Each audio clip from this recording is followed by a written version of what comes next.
Version audio du livre Loisirs à valeur citoyenne de Maëlle Combila au carré. Introduction. Le loisir est pour le divertissement ce que la profession est pour la vocation, le travail pour la formation, et la formation pour l'emploi. Le loisir est une fonction du divertissement, qui lui vise à divertir l'être, l'homme ou l'humain durant un temps déterminé. Il peut éventuellement se manifester chez les individus différemment, selon que l'on soit enfant, adolescent ou adulte, de sexe masculin ou féminin, d'une zone géographique bien précise, d'une culture dite primitive ou civilisée, d'une classe sociale spécifique, d'une caste spécialisée, d'un rang supérieur ou inférieur, mais encore d'un statut professionnel, social formel ou informel.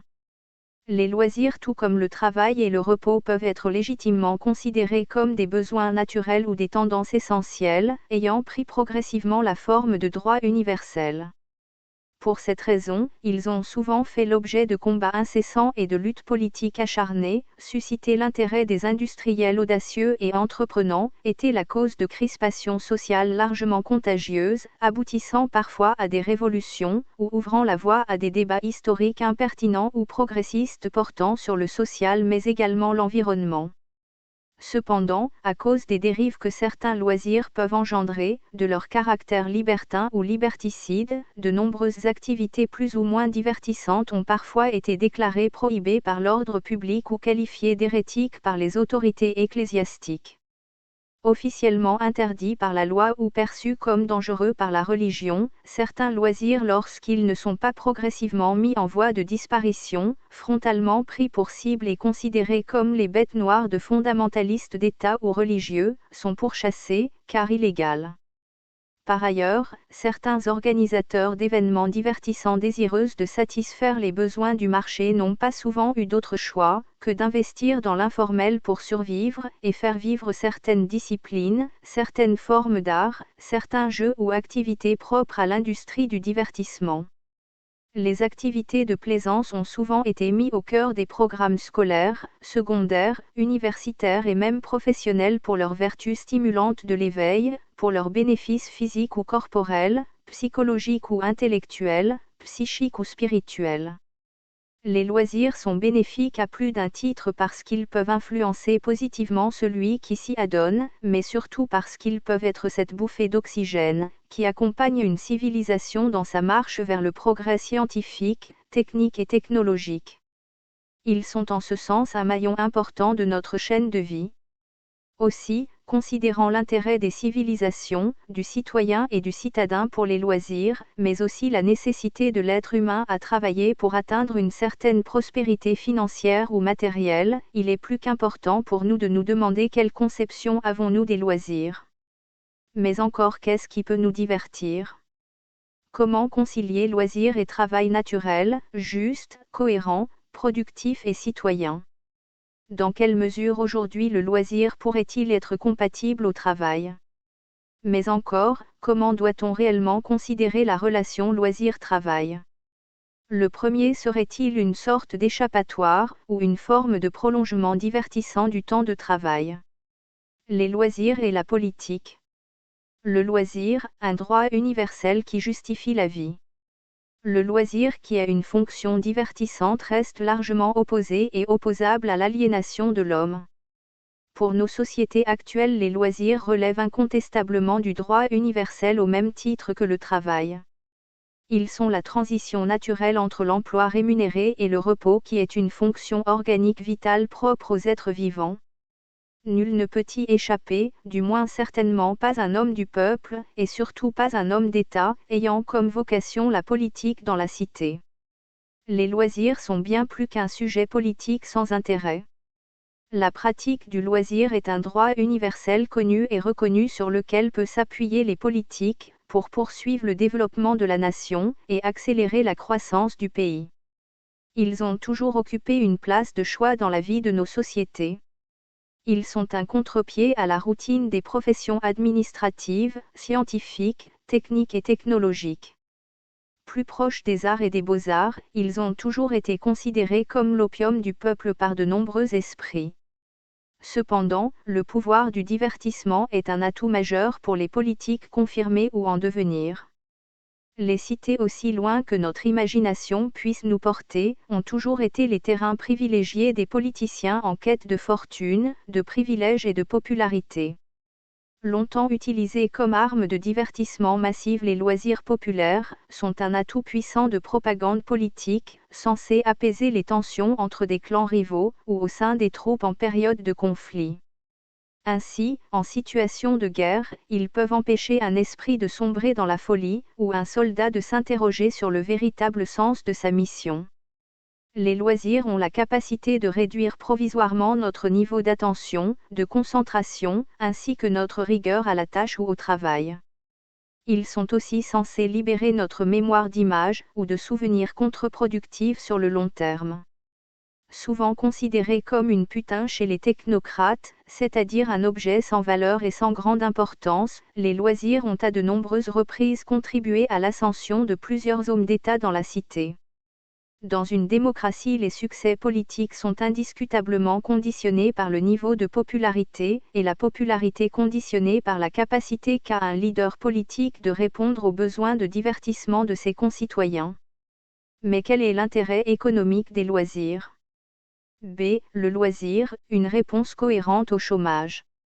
Les loisirs sont une tendance naturelle pour les personnes économiquement actives ou inactives. Nous sommes censés travailler au moins 8 heures et dormir 8 heures par jour. Cela nous laisse donc entre ces deux temps, repos et travail, au moins 8 heures que nous pouvons consacrer à nos plaisirs, à nos hobbies durant une journée, qui nous le savons dure approximativement 24 heures. Si l'on s'en tient à la Bible, l'homme des origines, selon le plan de Dieu, n'a pas été créé pour être un employé, mais plutôt pour être un dirigeant dès lors qu'il fut naturellement établi dictateur à vie et commandeur suprême de toute la création. Cela signifie que l'homme n'a donc pas été conçu être au chômage. Pourtant nombreux parmi se retrouvent parfois dans une situation de chômage. Aussi il est préférable pour eux que cette situation de chômage, à défaut de les pousser vers l'oisiveté, les emmène à pratiquer des loisirs. Les loisirs peuvent permettre de lutter contre l'oisiveté en situation de chômage. L'histoire des loisirs est intimement liée à celle de la politique, et celle de l'homme politique dans la cité. Bien qu'il existe une diversité de loisirs, aujourd'hui fonction des besoins et des moyens de chacun. Nous n'avons pas toujours eu tout la même approche du divertissement. Dans l'Empire romain, les loisirs occupaient une place prépondérante, car ils contribuaient au rayonnement de l'Empire.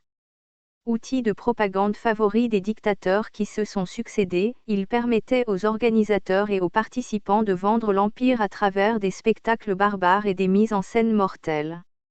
Nous avons tous en mémoire au moins une scène du Grand Colisée de Rome et ses gladiateurs assoiffés de sang, qui combattaient soit pour défendre leur vie, soit pour démontrer leur courage, soit pour montrer leur loyauté et leur dévouement à l'empereur.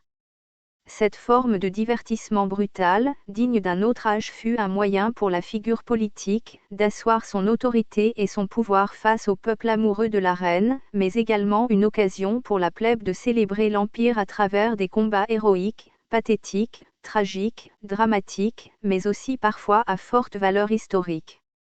Selon de nombreux témoignages, les combats au Colisée de Rome, au-delà de la gloire et du prestige populaire, permettaient également à ses organisateurs de faire fortune, sur le dos de nombreux esclaves, à qui l'on imposait de participer à ce jeu de sang au péril de leur vie. Chez les Grecs, les loisirs furent essentiellement focalisés sur le culte du corps et de l'esprit. En effet, les citoyens de la nation des Lumières furent obnubilés par les performances physiques et intellectuelles. La tendance à la pratique de la philosophie et les Jeux olympiques de l'Antiquité en sont deux parfaits exemples. À mon avis, les Jeux olympiques ont constitué une ultime révolution pour la civilisation grecque dans son ensemble, tant par les valeurs morales qu'ils ont toujours portées, que par les objectifs personnels de performance atteints et recherchés par les différents compétiteurs. Aujourd'hui encore, la flamme olympique est un symbole fort qui captive l'attention des dirigeants et des nations. L'organisation des Jeux olympiques aujourd'hui sont, non seulement une occasion pour des hommes et des femmes ordinaires de valoriser et de confronter leur potentiel, mais aussi une chance en or, en argent ou en bronze, pour eux de connaître la gloire et d'obtenir une renommée internationale. Par ailleurs, ces Jeux peuvent également apporter au pays hôte une forme de prestige. Ainsi avant, pendant et après les Jeux, le pays hôte, qui devient un centre médiatique, accroît sa notoriété et peut améliorer sa visibilité à l'international. Bien que son organisation implique certaines garanties et un certain coût de la part des organisateurs, l'organisation des Jeux olympiques de nos jours par un pays est souvent sujet à débat. Quoi qu'on en dise, il est évident que les Jeux olympiques aujourd'hui entraînent derrière la flamme de l'Olympe des retombées économiques importantes, qui favorisent non seulement le rayonnement de la cité qui accueille le village olympique, mais également le rayonnement des nations prenant part aux différentes compétitions, qui remportent des médailles ou ramènent des trophées aux sorties des Jeux.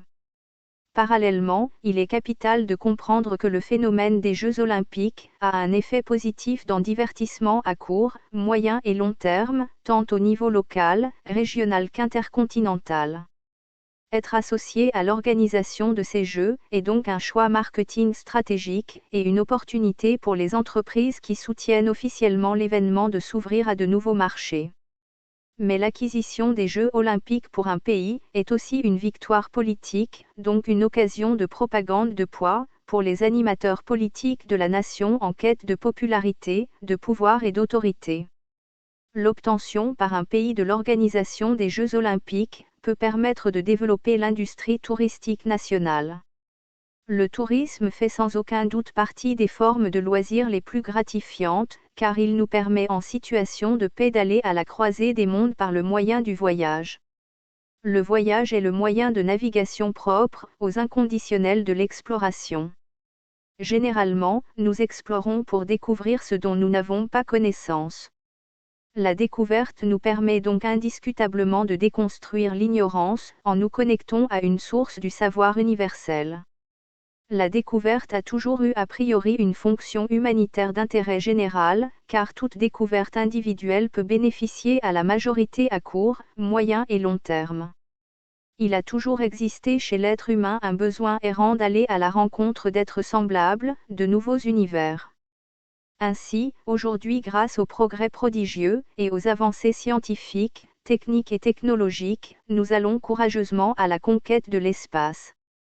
Mais il n'en a pas toujours été ainsi, car par le passé la civilisation avait des objectifs moins spatials, plus terrestres.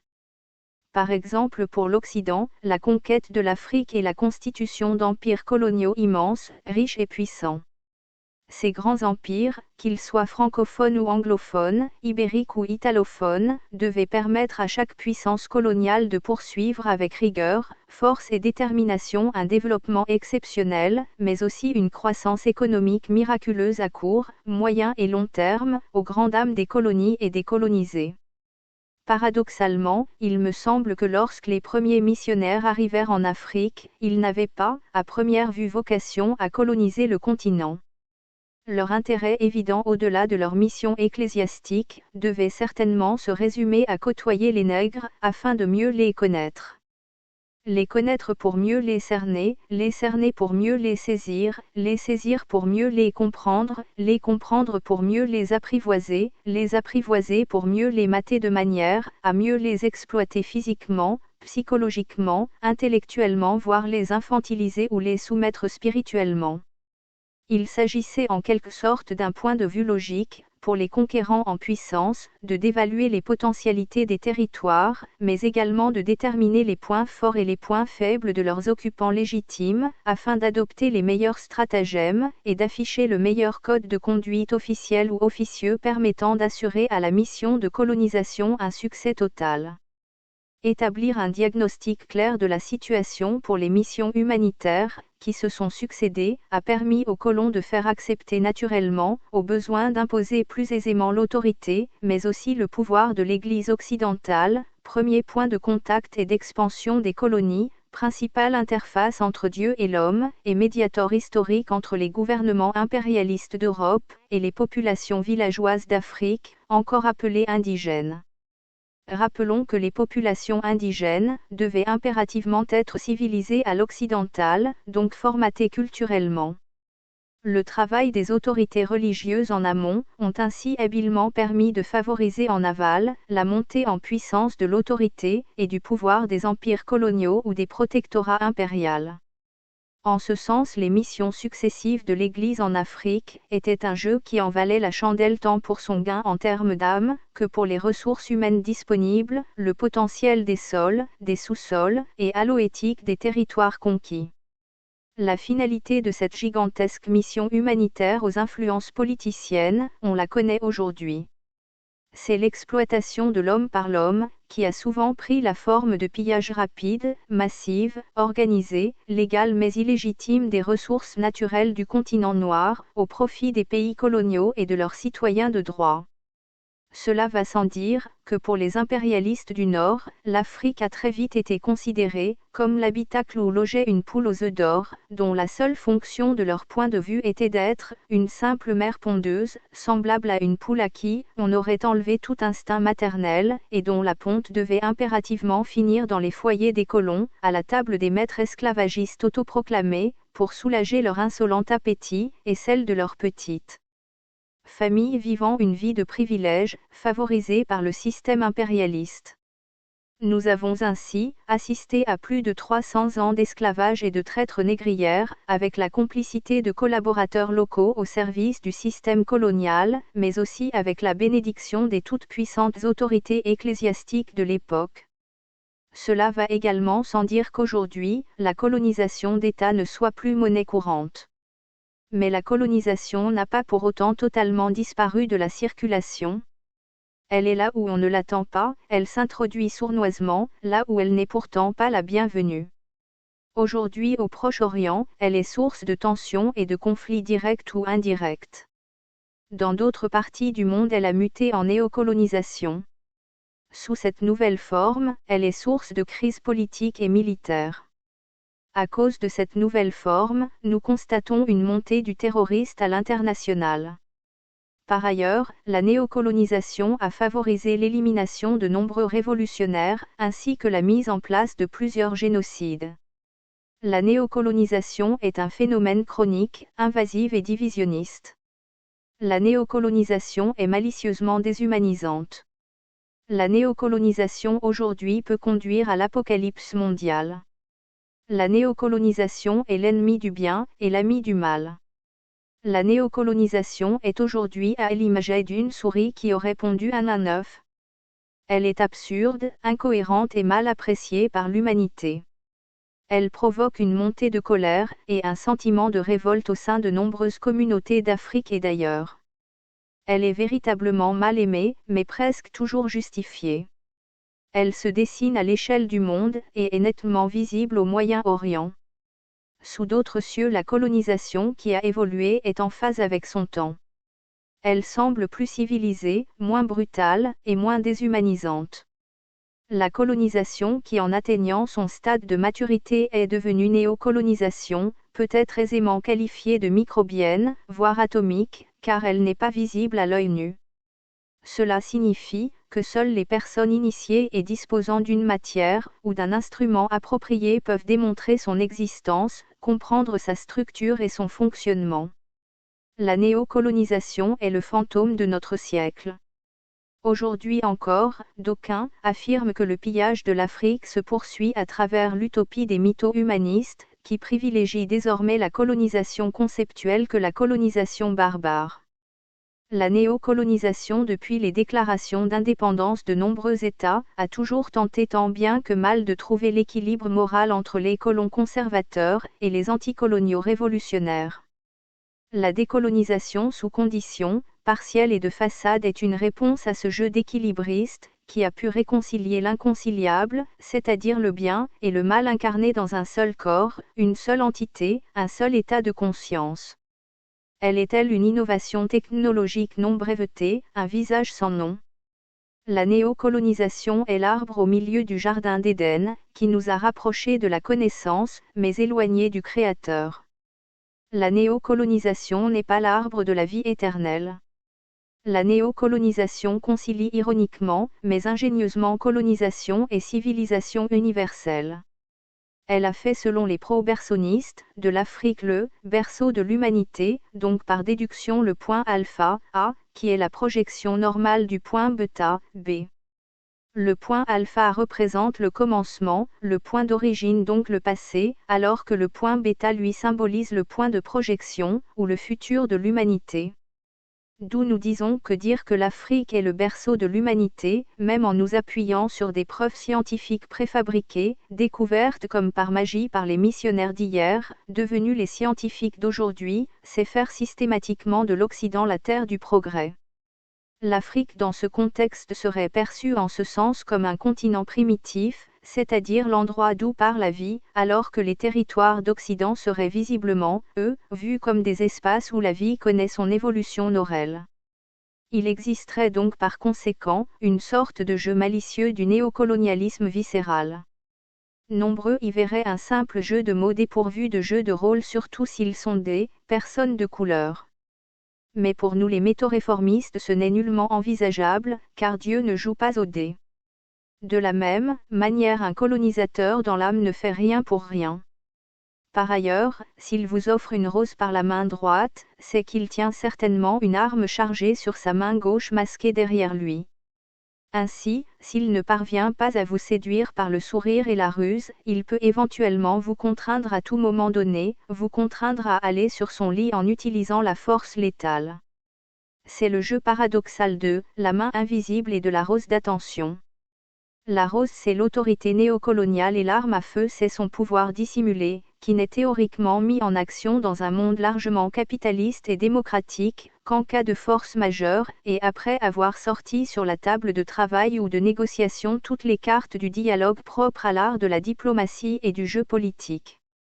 Ainsi, on peut induire que la main qui salue, n'est pas toujours celle qui peut amicalement et littéralement vous tuer.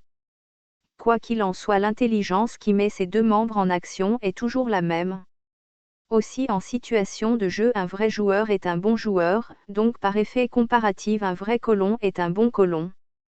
Parallèlement selon la théorie hybertionniste, un vrai homme blanc est un bonhomme blanc, c'est-à-dire un être qui vit au monde d'en haut, aspire à la transparence par opposition à l'homme noir qui vit au monde d'en bas et semblerait prédestiné à vivre et travailler de manière opaque. Par ailleurs, par extension l'Occident serait ce groupe de nations du Nord où il fait bon de travailler et d'y vivre. Nous avons donc d'un côté les pays dits du Nord et de l'autre les nations du Sud.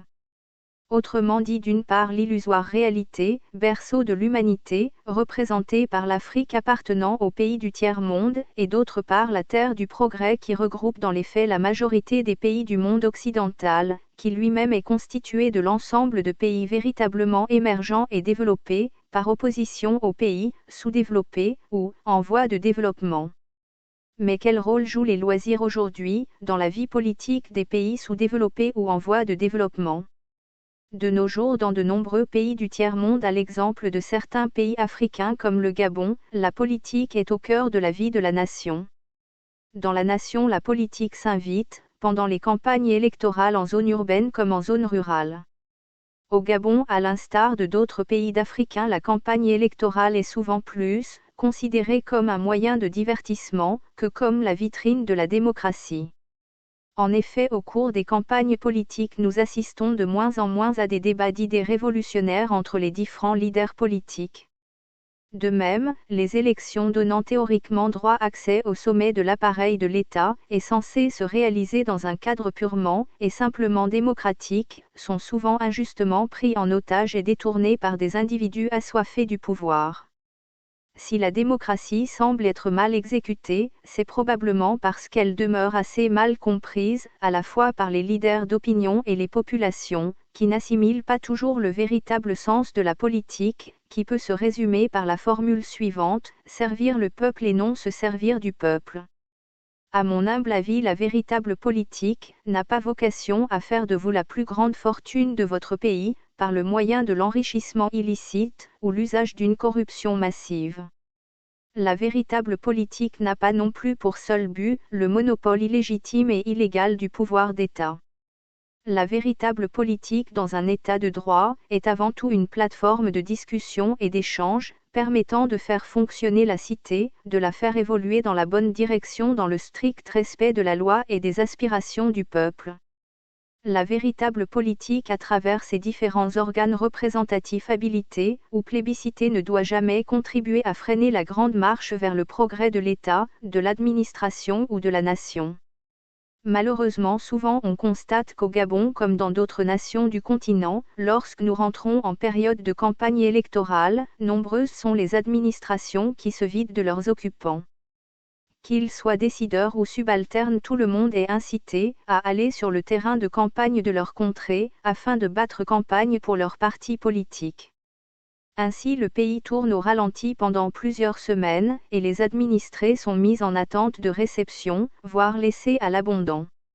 La campagne est à plus d'un titre une occasion pour les populations de se divertir, et de se faire un peu d'argent. En effet, il n'est pas rare qu'au Gabon comme dans de nombreux pays d'Afrique, les politiciens appâtent les militants à coups d'enveloppes conséquentes, de galettes électorales, ou de produits vivriers gracieusement offerts. De même, il n'est pas rare qu'après un rassemblement politique en période de campagne électorale les militants et sympathisants finissent tous ensemble à la première buvette du coin pour se saouler la gueule. Rares sont les personnalités politiques au Gabon comme dans le reste du continent qui peuvent prétendre rassembler et séduire l'électorat potentiel juste avec leurs idées, leurs programmes politiques ou leurs doctrines. La plupart des Africains, à défaut de développer une vision idéaliste et à long terme de la chose politique, se contentent d'être à court et moyen terme pragmatiques, si ce n'est pessimistes, quant à leurs conditions sociales et à l'état de la nation. L'Africain ne se surprend plus à rêver sobrement, encore moins à imaginer un futur meilleur. Il se contente du peu que la vie, à travers ses principaux acteurs politiques, lui donne. Que nous soyons des autochtones pas du tout visionnaires, des administrateurs corruptibles ou des colons du nouvel ordre mondial, nous n'avons pas toujours la même conception du loisir ou du divertissement, qui nous permet d'échapper à la loisiveté, mais aussi parfois à la routine d'une tâche potentiellement aliénable. Aujourd'hui, s'il est essentiel pour une nation de s'ouvrir au monde, afin de communier la vie, il est tout aussi capital de se représenter notre monde réellement, surtout si nous voulons maîtriser son fonctionnement, ainsi que les interactions qui existent et conditionnent les esprits. Nombreux sont les peuples à travers l'histoire qui ont été victimes de leur sens de l'hospitalité, de leur immense générosité, de leur humilité, mais aussi parfois de leur naïveté. Le peuple noir en est un exemple patent, tant avant, pendant, qu'après la colonisation, c'est-à-dire en réalité au temps dans lequel nous sommes maintenant, le temps de la néocolonisation. Il est important de comprendre que le néocolonialisme est la version moderne du colonialisme d'État. Qu'il soit france-africain, anti-palestinien ou pro-impérialiste, il vise à aliéner notre prochain ou en faire un objet de foire, considéré comme un citoyen de seconde zone. L'aliénation est la négation de la vocation, alors que le divertissement est entre ces deux états de la matière. La vocation peut être considérée comme la matière grise et l'aliénation comme la matière noire. Le divertissement est ce que nous appelons la matière verte.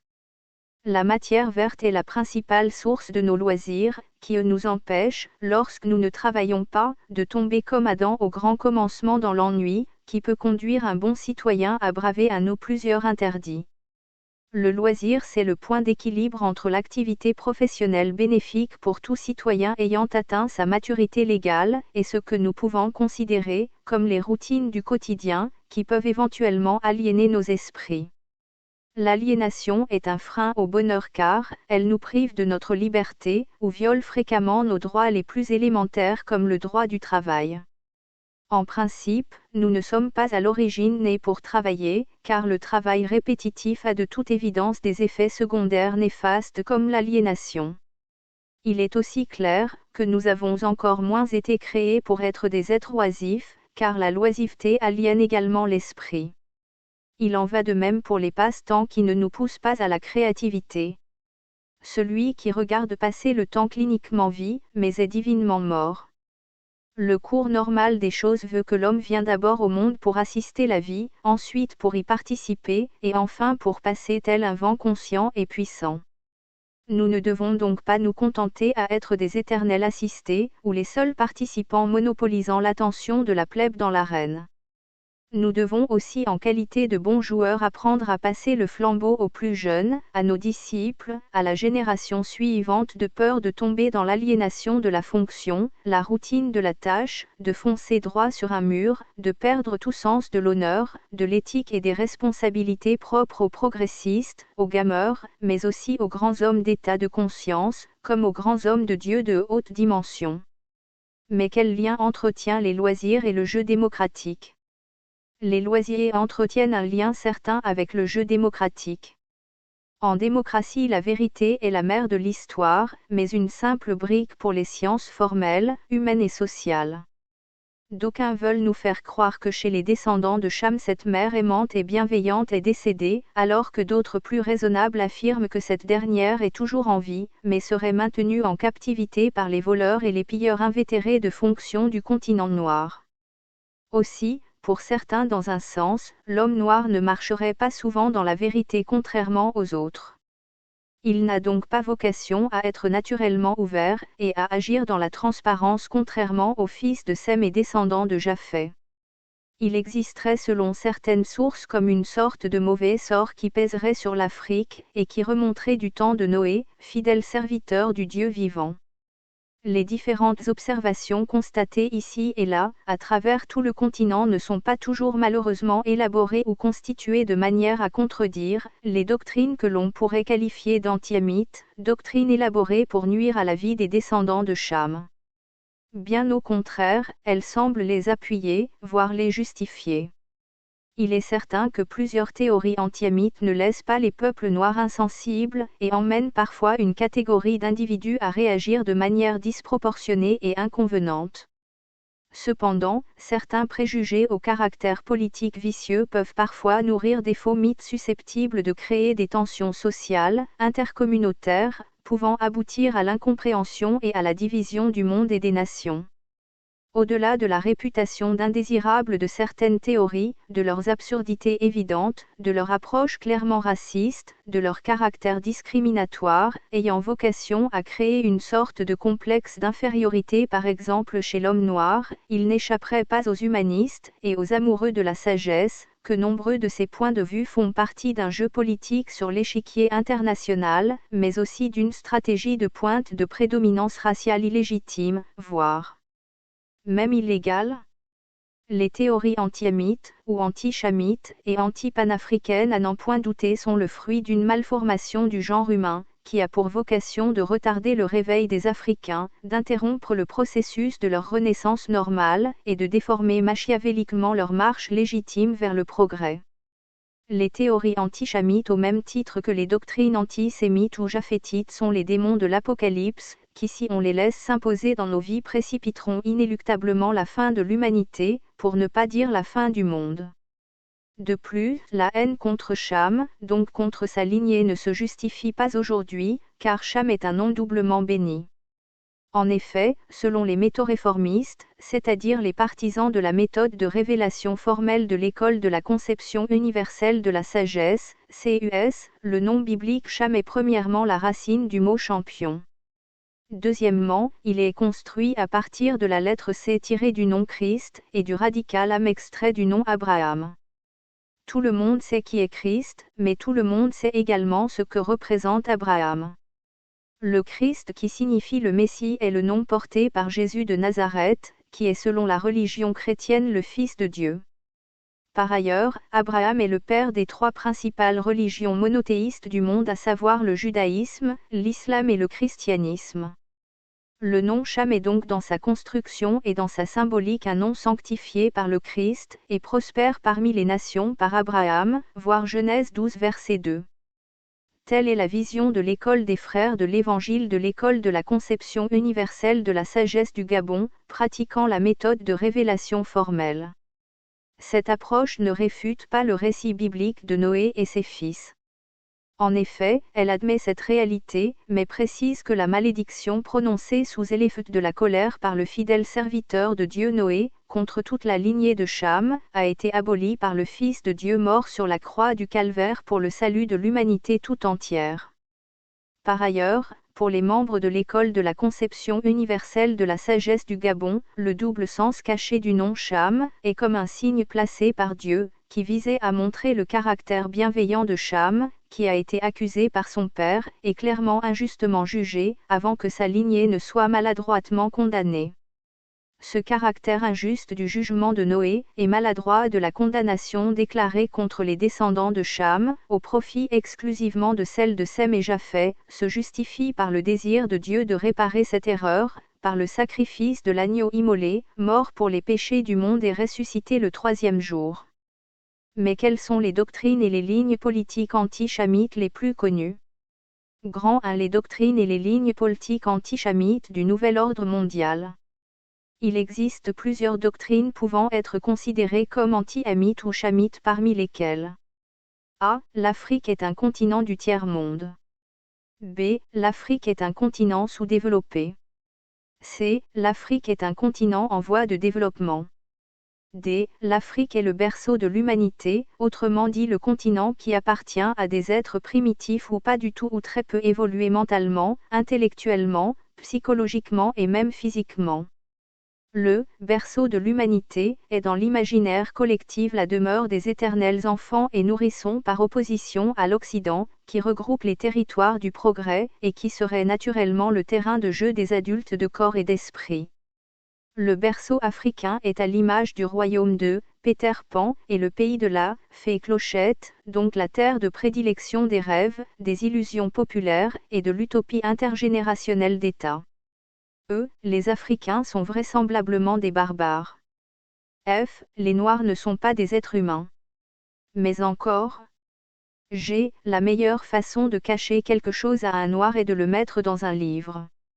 H. L'Afrique n'est qu'un cimetière pour l'Africain, Vladimir Poutine.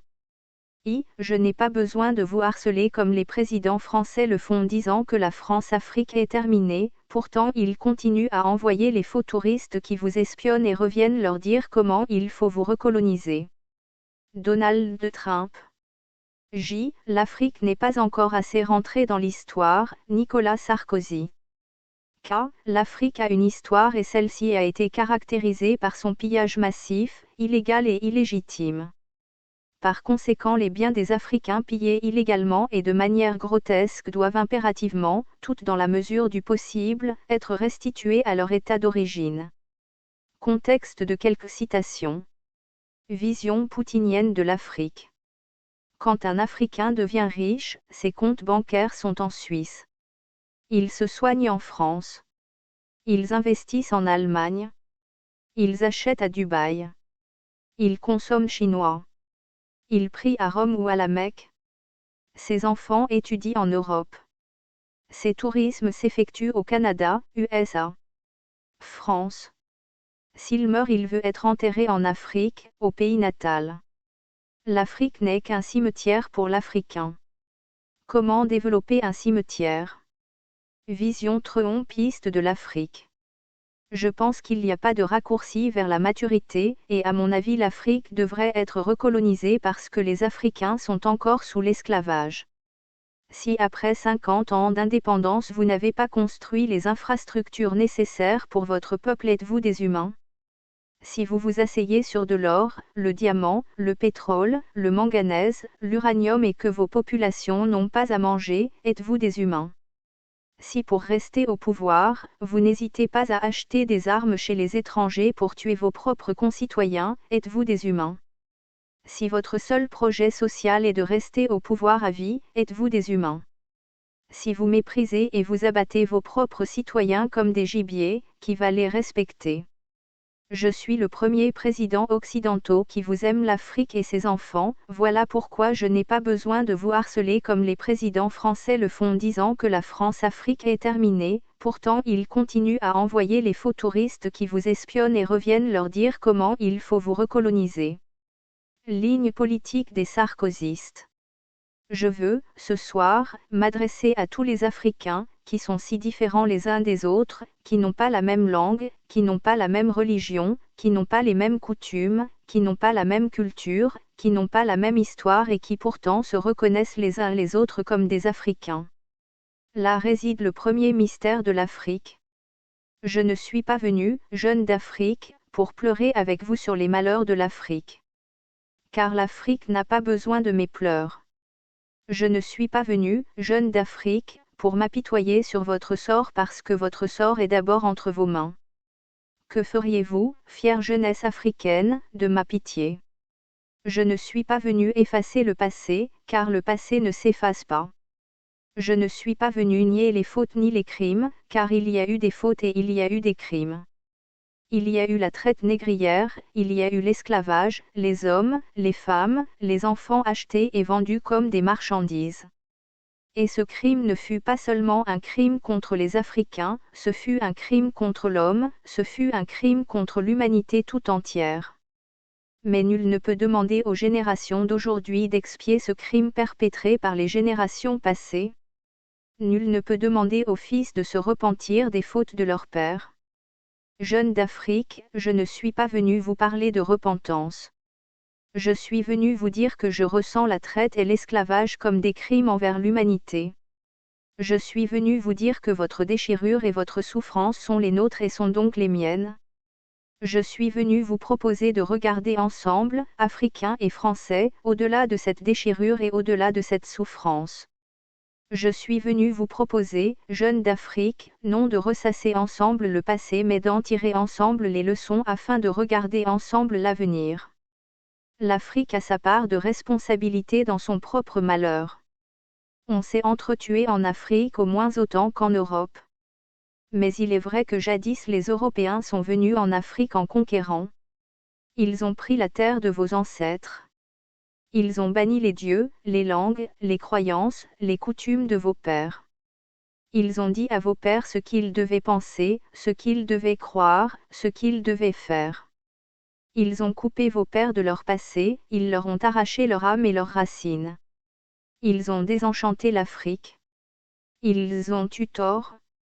Ils ont voulu convertir l'homme africain, ils ont voulu le façonner à leur image, ils ont cru qu'ils avaient tous les droits, ils ont cru qu'ils étaient tout-puissants, plus puissants que les dieux de l'Afrique, plus puissants que l'âme africaine, plus puissants que les liens sacrés que les hommes avaient tissés patiemment pendant des millénaires avec le ciel et la terre d'Afrique, plus puissants que les mystères qui venaient du fond des âges.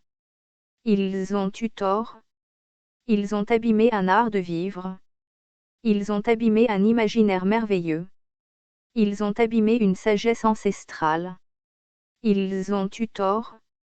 Le colonisateur est venu, il a pris, il s'est servi, il a exploité, il a pillé des ressources, des richesses qui ne lui appartenaient pas. Il a dépouillé le colonisé de sa personnalité, de sa liberté, de sa terre, du fruit de son travail. Il a pris, mais je veux dire avec respect qu'il a aussi donné. Il a construit des ponts, des routes, des hôpitaux, des dispensaires, des écoles. Il a rendu fécondes des terres vierges, il a donné sa peine, son travail, son savoir. Je veux le dire ici, tous les colons n'étaient pas des voleurs, tous les colons n'étaient pas des exploiteurs. La colonisation n'est pas responsable de toutes les difficultés actuelles de l'Afrique. Elle n'est pas responsable des guerres sanglantes que se font les Africains entre eux. Elle n'est pas responsable des génocides. Elle n'est pas responsable des dictateurs. Elle n'est pas responsable du fanatisme. Elle n'est pas responsable de la corruption, de la prévarication. Elle n'est pas responsable des gaspillages et de la pollution. Mais la colonisation fut une grande faute qui fut payée par l'amertume et la souffrance de ceux qui avaient cru tout donner et qui ne comprenaient pas pourquoi on leur en voulait autant. La colonisation fut une grande faute, mais de cette grande faute est né l'embryon d'une destinée commune. Et cette idée me tient particulièrement à cœur. La colonisation fut une faute qui a changé le destin de l'Europe et le destin de l'Afrique et qui les a mêlés. Et ce destin commun a été scellé par le sang des Africains qui sont venus mourir dans les guerres européennes. Et la France n'oublie pas ce sang africain versé pour sa liberté. Je veux vous dire, jeunes d'Afrique, que le drame de l'Afrique n'est pas dans une prétendue infériorité de son art, de sa pensée, de sa culture. Car, pour ce qui est de l'art, de la pensée et de la culture, c'est l'Occident qui s'est mis à l'école de l'Afrique. Je veux donc dire à la jeunesse d'Afrique que le drame de l'Afrique ne vient pas de ce que l'âme africaine serait imperméable à la logique et à la raison, car l'homme africain est aussi logique et raisonnable que l'homme européen. Mais je suis aussi venu vous dire qu'il y a en vous, jeunes d'Afrique, deux héritages, deux sagesses, deux traditions qui se sont longtemps combattues, celle de l'Afrique et celle de l'Europe. Je suis venu vous dire que cette part africaine et cette part européenne de vous-même forment votre identité déchirée. Je ne suis pas venu, jeunes d'Afrique, vous donner des leçons.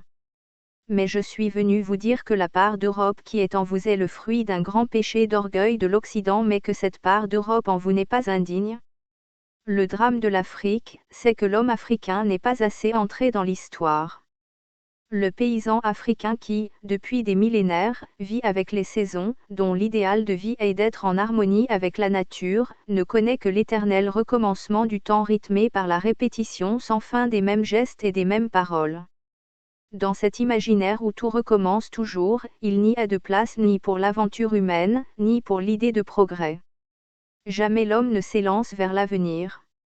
Jamais il ne lui vient à l'idée de sortir de la répétition pour s'inventer un destin. Le problème de l'Afrique, et permettez à un ami de l'Afrique de le dire, il est là. Le défi de l'Afrique, c'est d'entrer davantage dans l'histoire. C'est de puiser en elle l'énergie, la force, l'envie, la volonté d'écouter et d'épouser sa propre histoire. Le problème de l'Afrique, c'est de cesser de toujours répéter, de toujours ressasser, de se libérer du mythe de l'éternel retour, c'est de prendre conscience que l'âge d'or qu'elle ne cesse de regretter ne reviendra pas pour la raison qu'il n'a jamais existé. Le défi de l'Afrique, c'est d'apprendre à regarder son accession à l'universel non comme un reniement de ce qu'elle est mais comme un accomplissement.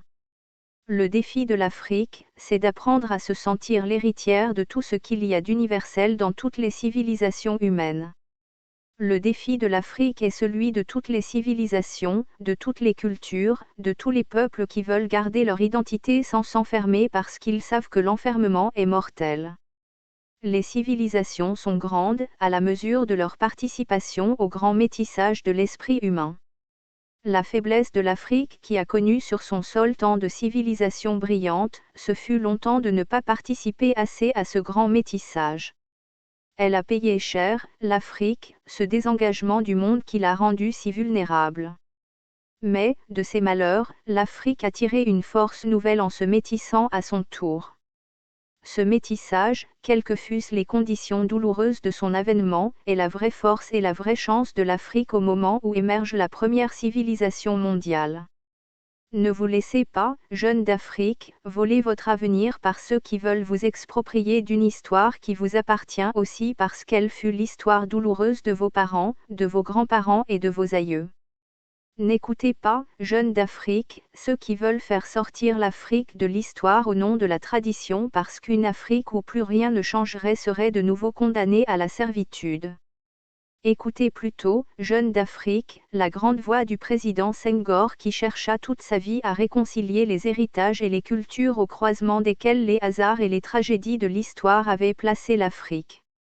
Ouvrez les yeux, jeunes d'Afrique, et ne regardez plus, comme l'ont fait trop souvent vos aînés, la civilisation mondiale comme une menace pour votre identité mais la civilisation mondiale comme quelque chose qui vous appartient aussi. Dès lors que vous reconnaîtrez dans la sagesse universelle une part de la sagesse que vous tenez de vos pères et que vous aurez la volonté de la faire fructifier, alors commencera ce que j'appelle de mes vœux, la renaissance africaine. Dès lors que vous regarderez bien en face la réalité de l'Afrique et que vous la prendrez à bras-le-corps, alors commencera la renaissance africaine. Car le problème de l'Afrique, c'est qu'elle est devenue un mythe que chacun reconstruit pour les besoins de sa cause. La renaissance dont l'Afrique a besoin, vous seuls, jeunes d'Afrique, vous pouvez l'accomplir parce que vous seuls en aurez la force. La renaissance de l'Afrique commencera en apprenant à la jeunesse africaine à vivre avec le monde, non à le refuser. Alors, je sais bien que la jeunesse africaine ne doit pas être la seule jeunesse du monde assignée à résidence. Elle ne peut pas être la seule jeunesse du monde qui n'a le choix qu'entre la clandestinité et le repliement sur soi. Elle doit pouvoir acquérir hors d'Afrique la compétence et le savoir qu'elle ne trouverait pas chez elle. Mais elle doit aussi à la terre africaine de mettre à son service les talents qu'elle aura développés. Il faut revenir bâtir l'Afrique, il faut lui apporter le savoir, la compétence, le dynamisme de ses cadres. Il faut mettre un terme au pillage des élites africaines dont l'Afrique a besoin pour se développer. Ce que veut la jeunesse d'Afrique, c'est que sa dignité soit préservée. C'est pouvoir faire des études, c'est pouvoir travailler, c'est pouvoir vivre décemment. C'est, au fond, ce que veut toute l'Afrique. L'Afrique ne veut pas de la charité. L'Afrique ne veut pas d'aide. L'Afrique ne veut pas de passe-droit. Ce que veut l'Afrique et ce qu'il faut lui donner, c'est la solidarité, la compréhension et le respect. Ce que veut l'Afrique, ce n'est pas que l'on prenne son avenir en main, ce n'est pas que l'on pense à sa place, ce n'est pas que l'on décide à sa place. Ligne politique macronienne. Décryptage de la politique d'Emmanuel Macron par les métaux réformistes. Nombreux des biens pillés furent constitués de reliques ancestrales, associées à des génies, très souvent maléfiques et des démons entrés sur le sol français en même temps que ce qui était bien plus que des œuvres d'art ou des objets d'usage banal de la vie quotidienne. Les biens illégalement dérobés ou arrachés à l'Afrique sont des portes d'accès au monde des esprits et dans certains cas des autels de sacrifice de sang. Mais comment comprendre la stratégie macronienne de restitution des reliques pillées pendant la colonisation ? Cette stratégie viserait à encourager les peuples africains à retomber dans l'obscurantisme intellectuel et spirituel en récupérant les démons contenus dans ces reliques, et en adoptant de nouveau par la même occasion l'usage des pratiques idolâtres ancestrales, diaboliques, sataniques ou démoniaques démodées et dignes d'un autre âge, celui de l'ère des ténèbres. A. Les anticouplistes dans l'âme au premier ordre mondial. Selon la Bible, l'acquisition du pouvoir prématurément peut être une source d'ennui, et à contrario la satisfaction par le divertissement une raison de chute mortelle. Le fait de chuter et de tomber de toute évidence peut conduire à la fin d'une vie marquée par le privilège, au début d'une autre caractérisée par le travail, les luttes et les combats acharnés incessants, répétitifs, quotidiens et cela à tous les niveaux, de génération en génération. En ce sens, si l'on s'en tient au récit d'Adam et Ève dans le jardin d'Éden, il semblerait que l'ennui est à la fois complémentaire et indissociable du loisir. Autrement dit, si vous voyez l'ennui, c'est que le loisir n'est pas très loin. Ainsi, alors que l'ennui naturellement mal compris peut donner naissance à un besoin imprécis de combler ce manque, d'un autre côté l'apparition d'un objet ayant pour principale fonction notre divertissement peut engendrer à l'excès un mal ironique, être au cœur d'une fin certaine, comique, pathétique, tragique, voire dramatique. La Bible est formelle sur ce sujet et Dieu ne ment pas.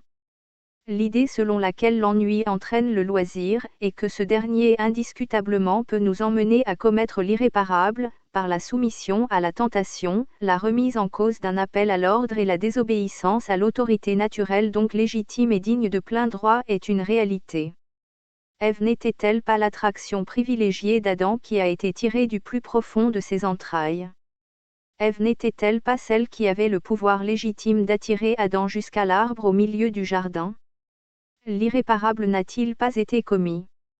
Le conflit entre le serpent et les fils de l'homme n'a-t-il pas été déclaré?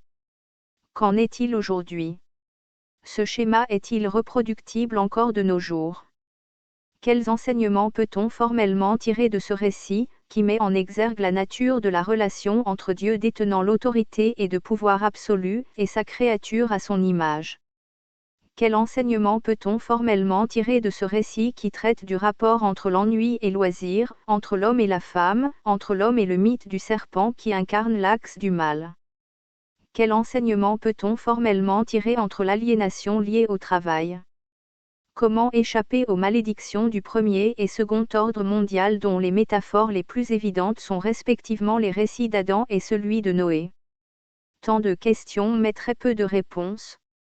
Tant de questions mais rarement les bonnes réponses. Une seule évidence, l'histoire d'Adam et Ève, nous montre que là où il y a un couple qui s'aime, il y a nécessairement des anticouplistes. Aussi, il convient d'instituer le couplisme dans la nation. Mais au fait, c'est quoi le couplisme? Le couplisme est la doctrine qui s'oppose à l'anticouplisme. Cette doctrine est portée et défendue par le Mokokrakoé. mais le Moko Krakoe qu'est-ce que c'est? Le mouvement des couples de cran et les couples d'écran, Moko Krakoe, est une plateforme sociale et communautaire à portée universelle, qui a pour but de célébrer l'amour et l'unité des foyers de chaque famille, dans toute sa splendeur sans aucun préjugé de type discriminatoire. Le Moko Krakoe a en outre pour principaux buts, la rencontre ou la mise en contact, les échanges ou les interactions, la valorisation ou la promotion, la mise à l'honneur ou l'encouragement par tous les moyens en accord avec le droit universel, mais également la morale et l'éthique des personnes ayant atteint leur majorité légale, et expérimentant naturellement ou par consentement mutuel, une relation de couple de type informel, ou reposant sur un acte d'alliance coutumier ou civique. Le champ d'action de ce mouvement est le Gabon, l'Afrique et le reste du monde. Le mouvement dispose ou peut mobiliser des moyens d'action de nature multiple et variée, pouvant lui permettre de remplir efficacement ses missions dans le temps, et d'atteindre normalement ses objectifs à court, moyen et long terme, dès lors que ces derniers soient en accord avec le droit international et les textes de loi en vigueur dans les pays où le Moko Krakoe opère, dès lors que ces missions, ses objectifs, ainsi que ses moyens, soient considérés comme éthiquement corrects. Respectueux des bonnes mœurs, des cultures et des traditions locales, c'est-à-dire qu'il prend en compte et s'efforce d'intégrer dans son plan d'action les réalités environnementales, culturelles et traditionnelles des pays où il s'implante. Mais pourquoi la création du mouvement des couples de cran et des couples d'écran? Partant du principe que la bonne santé de la nation dépend de l'état de santé des familles qui la constituent, que la bonne santé des familles vivant sur un même territoire, partageant une même histoire et une destinée commune, dépend de la stabilité des foyers, mais également partant du fait que la structure fondamentale et vitale de la famille dans son sens le plus large se compose vraisemblablement de chaque unité de foyer, que de toute évidence chacune de ces unités de foyer est traditionnellement à l'origine le produit d'un duo de personnes expérimentant une relation de couple, partant dans les normes d'une situation dite informelle à une situation formelle, nous en sommes venus à la conclusion que la résolution des problèmes de la nation passe d'abord par une connaissance locale, réelle de la structure et du fonctionnement des entités qui sont et vivent en couple. Ensuite que la résolution des problèmes de la nation passe par la sensibilisation et la mobilisation des acteurs mineurs, les plus jeunes, et animateurs majeurs, les jeunes et les seniors, de la société, sur la vie et l'actualité des couples qui peuvent éventuellement servir de modèle de réussite par leur histoire ou leur parcours. Enfin que la résolution des problèmes de la nation passe la construction et la restauration de certaines valeurs traditionnelles ou modernes, qui seraient à même de redonner ces lettres de noblesse aux notions d'être et du vivre en couple, pour susciter l'émulation d'une société meilleure, où le couple en situation dite informelle ou formelle puisse être placé au centre de toute action sociale ou communautaire, au cœur de l'épanouissement même des familles, et dans une plus large mesure au centre du développement de la nation. Il est donc important selon nous de bien définir, et cerner un tant soit peu, d'étudier cette combinaison d'individus en couple dans la forme et dans le fond, depuis ses origines, en passant par ses phases de développement, jusqu'à son apogée, ou son stade de croissance terminale. Objectifs généraux du mouvement Moko Krakoe. 1. Mise en place d'une plateforme communautaire visant à fédérer les personnes ayant atteint une majorité légale, soit étant ou vivant en couple de façon libre et consentante. 2. Créer un cadre propice aux échanges dans tous les domaines de la communauté, Moko Krakoen, et être un levier de croissance et de développement pour ses membres. 3. Participer à l'élaboration d'une charte universelle du Moko Krakoe et permettre la création de conditions favorables à la promotion de cette charte à l'international. 4. Tisser une amicale d'influence autour d'un idéal commun et valoriser cet idéal en tant que modèle d'excellence dans chaque nation. 5. Créer une chaîne de solidarité visant à représenter, défendre, protéger les intérêts de ses membres et valoriser la vie des couples appartenant ou non à la communauté, Moko Krakoen. 6. Créer, identifier, recenser et cataloguer les véritables pôles ou cercles de réflexion du couple fonctionnant, grâce à des outils d'analyse malléables et des moyens promotionnels qui soient modernes et ultra-performants. 7. Œuvrer à canaliser et animer des débats constructifs, qui débouchent sur des solutions concrètes, centrées sur des problèmes rencontrés par les couples au quotidien, notamment les jeunes et les personnes plus expérimentées, afin de veiller à améliorer la qualité des relations entre couples, et donc par effet de levier d'assurer la pérennité et le bon état de santé de la structure fondamentale des foyers, le couple, mais surtout plus largement de l'ensemble des familles cohabitant au sein d'une même nation. Objectif spécifique du Mokokrakoe.